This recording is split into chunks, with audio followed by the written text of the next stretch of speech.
ക്രിസ്തുവിശുദ്ധനാമത്തിൽ എല്ലാവർക്കും സ്നേഹവന്ദനം. ദൈവം നമ്മളെ ഓരോ ദിവസവും അതിശയകരമായും അത്ഭുതകരമായും പരിപാലിക്കുന്നതിനായ സ്തോത്രം.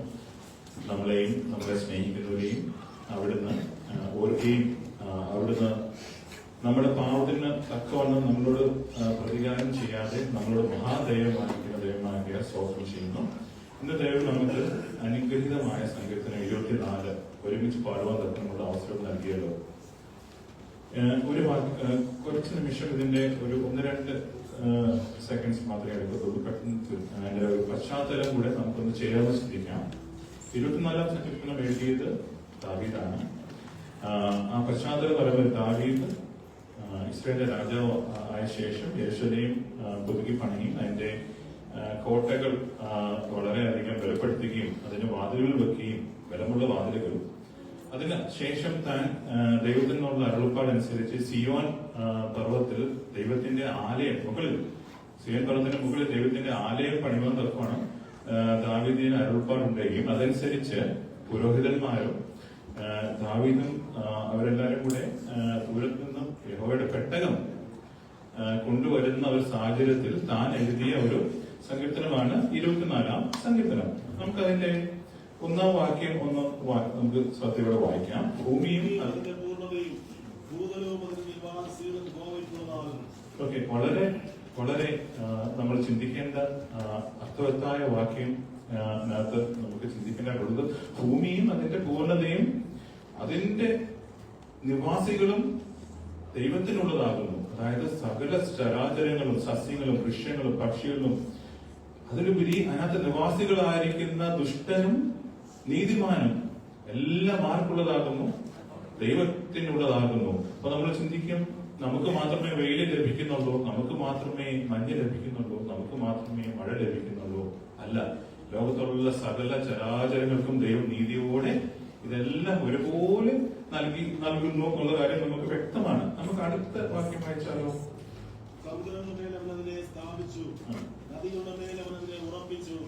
ഭൂമിക്കും അതിന്റെ പൂർണ്ണതയ്ക്കും ഉറപ്പുണ്ട്.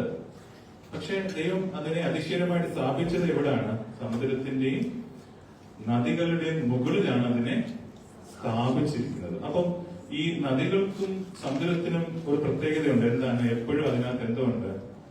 ഓളങ്ങളുണ്ട്, തിരമാലകളുണ്ട്. എപ്പോഴും ഒരു സ്ഥിരതയുള്ള ഒരു ഒരു ഒരു പ്രകൃതിയല്ല സമുദ്രത്തിനും നദികൾക്കുണ്ട്, ഒഴുക്കുണ്ട്, അല്ലെ? അപ്പോൾ ദൈവം ഭൂമി നിർത്തിയേക്കുന്നത് എവിടെയാണ്? ഇതിന്റെ മുകളിലാണ്. പക്ഷെ ഭൂമിക്ക് എന്തുണ്ട്? ഭൂമിക്ക് ഉറപ്പുണ്ട്. ഓർക്കുക ദൈവമക്കളെ, നമ്മളാകുന്ന നമ്മുടെ ഈ ജീവിതം, നമ്മൾ ദൈവമക്കളാണെന്ന് പറയുന്നെങ്കിൽ നമ്മുടെ ജീവിതത്തിൽ എന്തായിരിക്കാം ദൈവം ഈ വാക്കിലൂടെ നമ്മളിൽ പ്രബോധിപ്പിക്കുന്നത്? നമ്മുടെ ജീവിതത്തിൽ നമുക്ക് നമ്മുടെ കാര്യങ്ങളിൽ, നമ്മുടെ സ്വന്തം പ്രവൃത്തികളിൽ നമുക്ക് തന്ന സാഹചര്യങ്ങൾ, നമുക്ക് തന്ന അഭിവൃദ്ധികൾ, ജോലികൾ, ഇതെല്ലാം ഉണ്ട്. കംഫർട്ട് സോണിലാണ്. അതിനകത്ത് നമ്മൾ ഉറച്ചിരുന്നു കഴിഞ്ഞാൽ എത്രത്തോളം നമ്മൾ ജീവനുള്ള ദൈവത്തിന് വേണ്ടിയിട്ട് നമ്മളെ തന്നെ ഒരു യാഗമായി അർപ്പിക്കും. എപ്പോഴും നമ്മൾ ആശ്രയിക്കും നമ്മളിൽ തന്നെ ആയിരിക്കും. നമ്മളായിരിക്കും ഒരുപക്ഷെ നമ്മുടെ ദൈവം.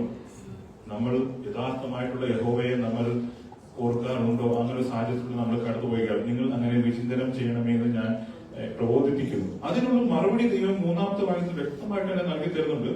യഹോവയുടെ പർവ്വതത്തിൽ ആർ കയറും, അവന്റെ വിശുദ്ധ സ്ഥലത്ത് ആർ നിൽക്കും. ഈ ഓളങ്ങൾ നമ്മുടെ ജീവിതത്തിൽ ചില സമയത്ത് നമ്മൾ പ്രതീക്ഷിക്കാത്ത രീതിയിൽ നമ്മുടെ ജീവിതത്തിൽ ഓളങ്ങൾ വരും, തിരമാലകൾ വരും. നമ്മൾ പ്രതീക്ഷിക്കാത്ത രീതിയിൽ നമ്മുടെ ജീവിതം മാറിമറിയും.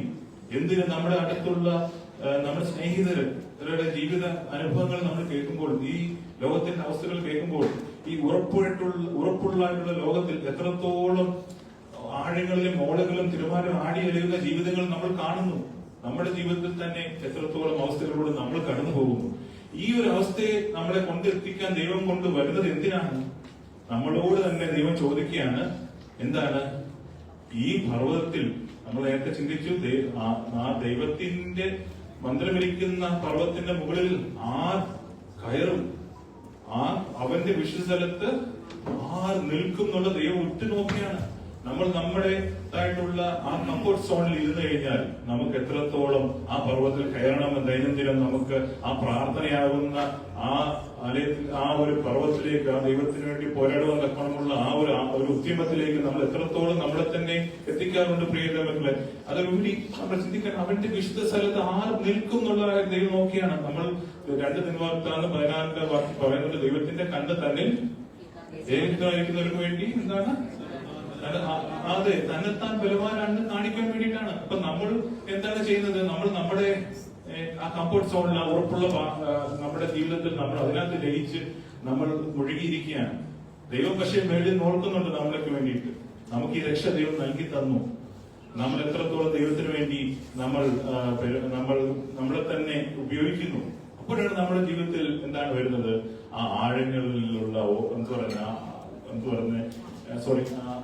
ഉലച്ചിലുകൾ, തിരമാലകൾ പ്രതീക്ഷിക്കാത്ത സമയത്ത് നമ്മുടെ ജീവിതത്തിൽ വരും.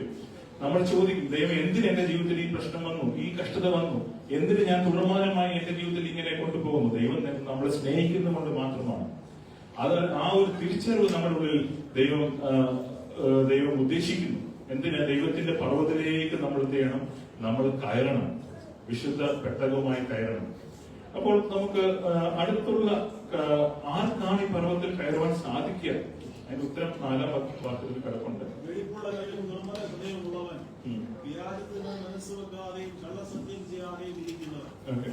അതിനകത്ത് പ്രത്യേകിച്ച് പറയേണ്ട ആവശ്യമില്ലാതെ തന്നെ അതിന്റെ ഉത്തരമുണ്ട്. ആ വിശുദ്ധ സ്ഥലത്ത് നിൽക്കണമെന്ന് ദൈവം രാവിലെ സൺഡേ സ്കൂളിൽ നമ്മൾ ആ വാക്യം പറഞ്ഞാണ്. ഞാൻ വിശുദ്ധനായിരിക്കുന്നത് പോലെ നിങ്ങളും വിശുദ്ധമായിരിക്കുന്ന ആര് പറയുന്നത്, ആര് ആഗ്രഹിക്കുന്നത്? പിതാ യഹോവയായ ദൈവം ആഗ്രഹിക്കും. നമ്മൾ കഴിവുകൊണ്ട് നമുക്ക് സാധ്യമല്ല.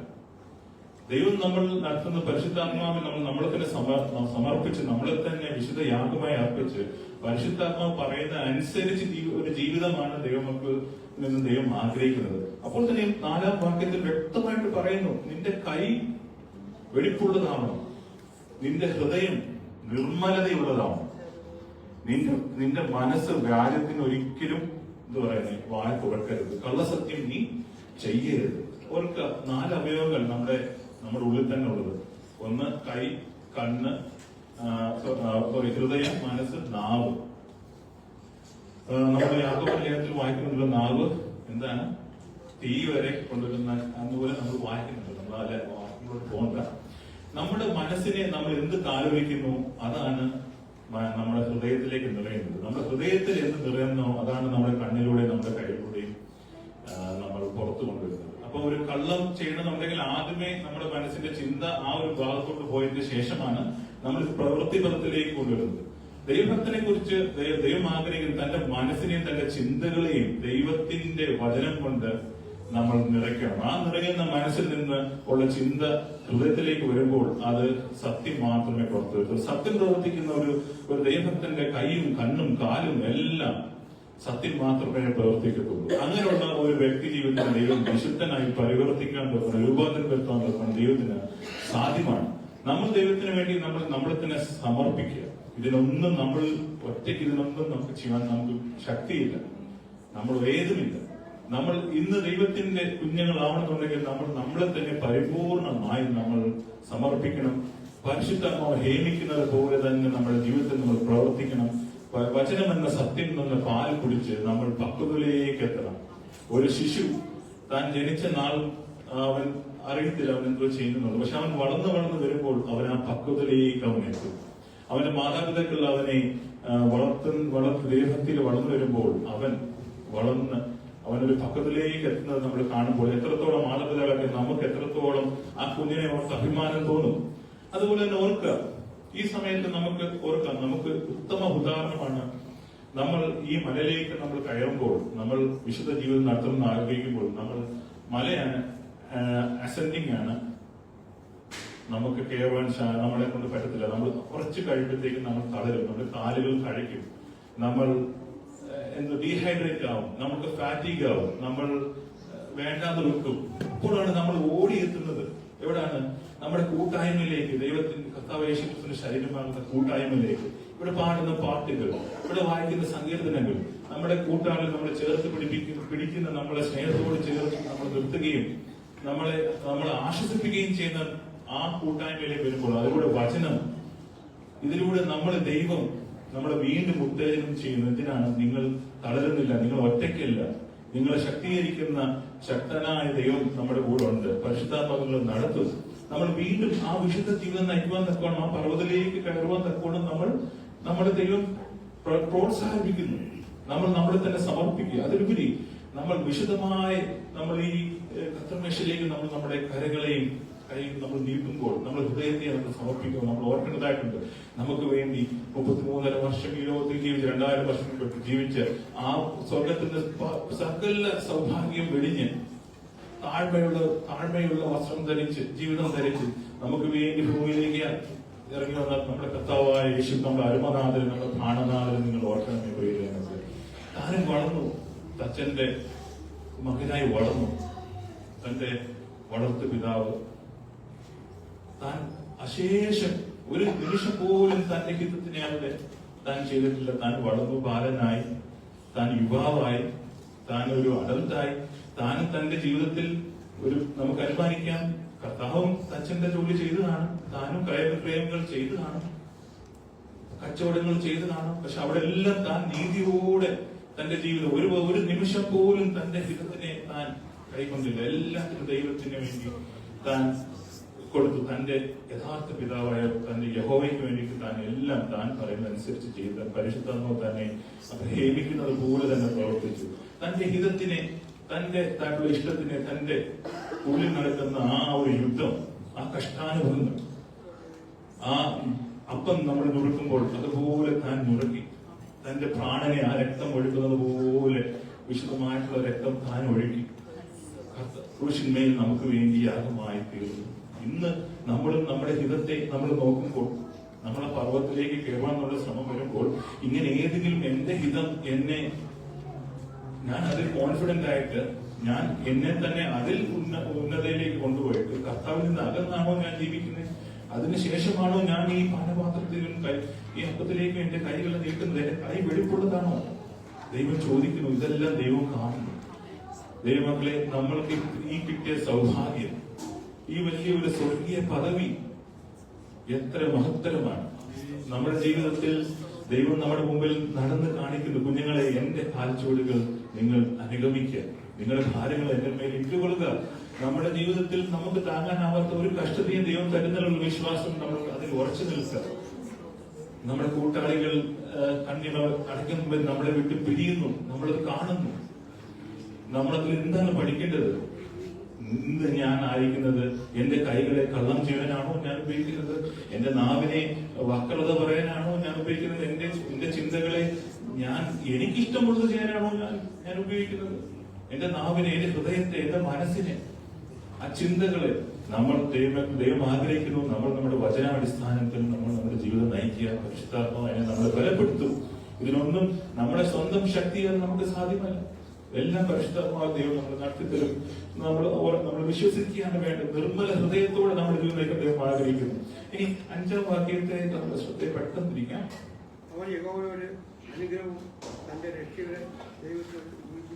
ആരാണ് ഇങ്ങനെ ജീവിക്കുന്ന ഒരു നീതിമാൻ? ദൈവത്തിന് അവൻ ദൈവത്തിന്റെ നാമത്തിന് വേണ്ടി അവൻ അനുഗ്രഹമായിരിക്കും. അവന്റെ ജീവിതത്തിൽ ഓളങ്ങളും ഈ തീരുമാനങ്ങളും ഉണ്ടെങ്കിലും അവൻ മറ്റുള്ളവർക്ക് ഒരു അനുഗ്രഹമായിരിക്കും. തന്റെ ജീവിതത്തിൽ ഈ പ്രശ്നങ്ങൾ ഉണ്ടെങ്കിൽ പോലും അപ്പോൾ അവൻ ദൈവത്തിൽ നിന്നും നീതിയും പ്രാപിക്കും. നീതിമാനായി ജീവിക്കാനാണ് നമ്മൾ ഓരോരുത്തരും ദൈവം നമ്മളെ ആഗ്രഹിക്കുന്നത്. ആ നീതിയുള്ള ജീവിതം നമ്മൾ നയിക്കുമ്പോൾ നമ്മൾ ആ വിശുദ്ധ പർവ്വതത്തിൽ നമ്മൾ എത്തും. നമ്മുടെ കർത്താവ് യേശു ക്രിസ്തു ആ പർവ്വതത്തിന്റെ അടിഭാഗത്ത് നിന്നും മുകളിൽ വരെ താൻ എത്തി. ഇതേ ജീവിതമാണ് ദൈവം നമ്മളിൽ നിന്നും ആഗ്രഹിക്കുന്നത്. നമ്മൾ ആ വിശുദ്ധ സ്ഥലത്ത് തന്നെ നമ്മൾ എത്തണം. ദൈവം വിശുദ്ധനായിരിക്കുന്ന പോലെ നമ്മളും വിശുദ്ധനായിരിക്കണം തക്കോണം ദൈവം നമ്മളിൽ ആഗ്രഹിക്കുന്നു. അതിന് തക്കോണം നമ്മൾ സ്വയം ശക്തിയാൽ കഴിയത്തില്ല. നമ്മളെ തന്നെ നുറുങ്ങി, ആപ്പം നുറുങ്ങുമ്പോൾ നമ്മൾ തന്നെ നുറുക്കുക. നമ്മുടെ ജീവനെ നമ്മൾ ആ രക്തം ഒഴുകുന്നവരെ ഒഴുകി പരിശുദ്ധാത്മാവ് പറയുന്ന അനുസരിച്ച് ജീവിക്കാൻ തക്കം ദൈവം നമ്മളെ സഹായിക്കുമാറാകട്ടെ. ഇനി നമുക്ക് 6ാം വാക്യം ഒന്ന് പെട്ടെന്ന് നോക്കിയാലോ. ഇതാകുന്നു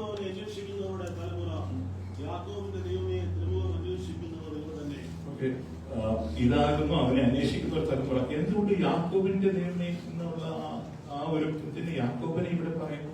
യാക്കോബ് നമ്മൾ പെട്ടെന്ന് ചിന്തിക്കുമ്പോൾ നമുക്ക് ഓടി വരുന്നത് പലപ്പോഴും നമ്മൾ ചിന്തിച്ചാണ് സ്ട്രെയിറ്റ് ആയിട്ട് ഓടാതെ വളഞ്ഞു തിരിഞ്ഞൊക്കെ ഓടിയ ഒരു ക്യാരക്ടർ എന്നുള്ള ഇത്. പക്ഷെ ആ യാക്കോബിനെ രൂപാന്തരപ്പെടുത്തി ഇസ്രായേലായ ദൈവം അല്ലെ. ഇന്ന് നമ്മുടെ ജീവിതത്തിനെ ദൈവം രൂപാന്തരപ്പെടുത്തുവാൻ ആഗ്രഹിക്കുന്നു. ഇന്ന് ഇസ്രായേൽ ആകുവാൻ നിങ്ങൾക്ക് താല്പര്യമുണ്ടോ?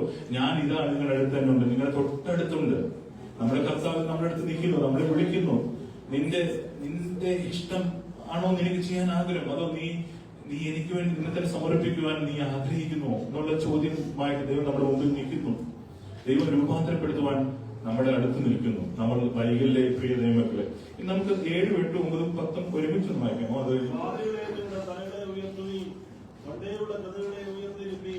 മഹത്വത്തിന്റെ രാജാവ് പ്രവേശിക്കട്ടെ. മഹത്വത്തിന്റെ രാജാവാണ് ബലവാൻ വീര്യനുമായ യഹോവ, യുദ്ധവീരനായ യഹോവ തന്നെ. വാതിലുകളെ നിങ്ങളുടെ തലകളെ ഉയർത്തുവീൻ, പണ്ടേയുള്ള കഥകളെ ഉയർന്നിരിപ്പീൻ. മഹത്വത്തിന്റെ രാജാവ് പ്രവേശിക്കട്ടെ. മഹത്വത്തിന്റെ രാജാവ് സൈന്യങ്ങളുടെ യഹോവ തന്നെ. അവനാകുന്ന മഹത്വത്തിന്റെ രാജാവ്. ഈ 2 വാക്യങ്ങൾ മുമ്പിലും അവസാനമായിട്ട് സേല കാണാം. അതായത് നമ്മൾ അവിടെ നിന്ന് നമ്മളെ തന്നെ നമ്മൾ വിധിക്കണം, നമ്മളെ തന്നെ ചിന്തിക്കണം. ഞാൻ വിശുദ്ധനായിട്ടാണോ ജീവിക്കുന്നത്? എന്റെ കൈകളെ ഞാൻ എങ്ങനെ കൊണ്ടുപോകുന്നു? നമുക്ക് തീർന്ന് ഈ വായിച്ച വാക്യം നമുക്ക് റെപ്പിറ്റീഷൻ കാണാം. മഹത്വത്തിന്റെ രാജാവ് പ്രവേശിക്കണമെന്നുണ്ടെങ്കിൽ ആ മഹത്വത്തിന്റെ രാജാവ് ഒരു യുദ്ധവീരനാണ്, സൈന്യങ്ങളുടെ ദൈവമാണ്. അപ്പൊ ആ യുദ്ധവീരനായ നമ്മുടെ കർത്താവ് യേശുക്രിസ്തു ഒരു യുദ്ധം ചെയ്താണ് താൻ ഈ ലോകത്ത് ജീവിച്ചപ്പോൾ. താൻ ജഡത്തിനെയും ലോകത്തിനെയും സാത്താനെയും താൻ തകർത്തു. തന്റെ പിതാവിന്റെ ഹിതം താൻ നിറവേറ്റി. അവസാനമായി കാൽവരി ക്രൂശിൽ നമുക്ക് വേണ്ടി യാഗമാണ്. തന്റെ ശരീരത്തെ ചിന്തി തന്റെ രക്തത്തെ ഒഴുകി നമ്മൾക്ക് വേണ്ടിയിട്ട്, നമ്മുടെ എല്ലാവരുടെയും പാപത്തിന് വേണ്ടി താൻ യാഗമായി താൻ നമുക്ക് വേണ്ടി ഒരു വഴി ഒരുക്കി തന്നു. ഓർക്ക് നമ്മൾ പശ്ചാത്തലം ചിന്തിച്ചപ്പോൾ ദാവീദ് ഈ സംഘത്തിന് എഴുതാൻ തക്കണം വന്ന സാഹചര്യം നമ്മൾ ചിന്തിക്കുകയുണ്ടായി. ആ ദൈവത്തിന്റെ ആ പെട്ടകം ആ വലിയ മതിലുകൾ കൊണ്ട് സുരക്ഷിതമായിരുന്ന ഇസ്രായേൽ എന്ന ആ പട്ടണത്തിന്റെ വാതിലുകൾ തുറന്നു വേണം അകത്തോട്ട് കൊണ്ടുവരാൻ. എന്നിട്ട് അസെൻഡിങ് ആയിട്ടുള്ള മേപ്പോട്ട് നമ്മൾ ആ പെട്ടകം കൊണ്ടുപോകാനാണ് ദൈവം കൽപ്പിച്ചത്. ഏറ്റവും മുകളിലാണ് ആലയം. അപ്പോൾ തന്നെയും നമ്മൾ ഓർക്കുക, നമ്മുടെ ഹൃദയമാകുന്ന യെരൂശലേമിന്റെ ചുറ്റും നമ്മൾ മതിൽ വെച്ചിരിക്കുകയാണ്. ഒരു വാതിലുണ്ട്. നമ്മുടെ യുദ്ധവീരനായ ദൈവം നമ്മുടെ ഉള്ളിൽ പ്രവേശിക്കാൻ തക്കണം ദൈവം ആഗ്രഹിക്കുന്നു. ഇന്ന് നമ്മുടെ വാതിലുകളെ തുറക്കുന്നു. പക്ഷെ ആ തുറക്കണം നമ്മുടെ ഹൃദയത്തെ നമ്മൾ വിശുദ്ധമായി വെക്കണം.